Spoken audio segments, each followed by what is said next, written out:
Kanhangad railway സ്റ്റേഷനിൽ തെറ്റായ ട്രാക്കിൽ ഗുഡ്സ് ട്രെയിൻ നിർത്തി ലോക്കോ പൈലറ്റ് ഇറങ്ങിപ്പോയി എന്ന വാർത്ത വരുന്നു. പാസഞ്ചർ ട്രെയിൻ വരുന്ന ഒന്നാം ട്രാക്കിലാണ് ഗുഡ്സ് ട്രെയിൻ നിർത്തിയത്. ഡ്യൂട്ടി സമയം കഴിഞ്ഞതോടെ ലോക്കോ പൈലറ്റ് പോയെന്നാണ് വിവരം. വിശദാംശങ്ങളുമായി ചേരുന്നത് കാസർഗോഡ് നിന്ന് അരുൺ പാറക്കലാണ്. അരുണെ, വെരി ഗുഡ് മോർണിംഗ്. ഇത് എന്താ സംഭവിച്ചത്? ഈ പാസഞ്ചർ ട്രെയിൻ വരുന്ന ട്രാക്കിൽ കൊണ്ട് ഗുഡ്സ് ട്രെയിൻ ഇട്ടിട്ട് ഡ്യൂട്ടി സമയം കഴിഞ്ഞു എന്ന് പറഞ്ഞ് ഇറങ്ങി പോവുക എന്നൊക്കെ പറഞ്ഞു കഴിഞ്ഞാൽ എന്താണ് സംഭവിച്ചത് ശരിക്കും?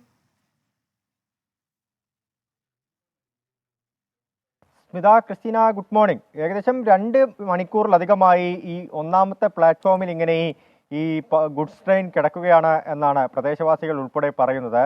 വലിയ ബുദ്ധിമുട്ടിൽ ആക്കിയിട്ടുണ്ട് ആ യാത്രക്കാരെയൊക്കെ. ഇപ്പോൾ 3ാമത്തെ പ്ലാറ്റ്ഫോമിലൂടെയാണ് ഈ മറ്റുള്ള ട്രെയിനുകൾ, അതായത് ഷൊർണൂർ ഭാഗത്തേക്കുള്ള പാസഞ്ചർ ട്രെയിനുകൾ കടന്നു പോകേണ്ട ഈ ട്രാക്കാണ് 1ാമത്തെ ട്രാക്ക്.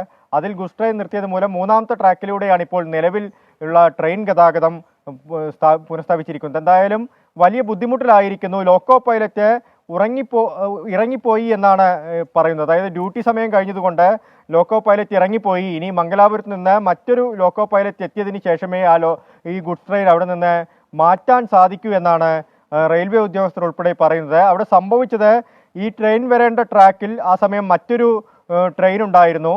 ഈ സമയം സിഗ്നൽ കാണിക്കേണ്ട ആള് ഒന്നാമത്തെ പ്ലാറ്റ്ഫോമിലേക്ക് ഈ ഗുഡ്സ് ട്രെയിനിന് സിഗ്നൽ കാണിച്ചു കൊടുത്തു.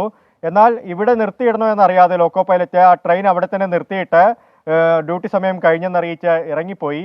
ഈ സിഗ്നൽ കാണിച്ച ആൾക്ക് അതിലൊരു വ്യക്തത ഉണ്ടായിരുന്നു. ഈ ട്രെയിൻ അവിടെ നിർത്തേണ്ട ട്രെയിനാണോ എന്ന കാര്യത്തിലൊരു വ്യക്തത ഉണ്ടായിരുന്നില്ല. അതുകൊണ്ട് ഒരു കമ്മ്യൂണിക്കേഷൻ ഗ്യാപ്പ് അവിടെ ഉണ്ടായി. അതുകൊണ്ടാണ് ഇത്തരത്തിലൊരു അപാകത ഉണ്ടായതെന്നാണ് റെയിൽവേ ഉദ്യോഗസ്ഥർ ഉൾപ്പെടെ പറയുന്നത്. എന്തായാലും 2 മണിക്കൂറിലേറെയായി ഈ കാഞ്ഞങ്ങാട് റെയിൽവേ സ്റ്റേഷനിൽ യാത്രക്കാരുൾപ്പെടെ വലിയ ബുദ്ധിമുട്ടിലാണ്. ഈ 3ാമത്തെ പ്ലാറ്റ്ഫോമിലൂടെയാണ് ഇപ്പോൾ ട്രെയിൻ ഗതാഗതം, ഷൊർണൂർ ഭാഗത്തേക്കുള്ള ട്രെയിൻ ഗതാഗതം നടക്കുന്നത്. ക്രിസ്റ്റീന, സ്മിത.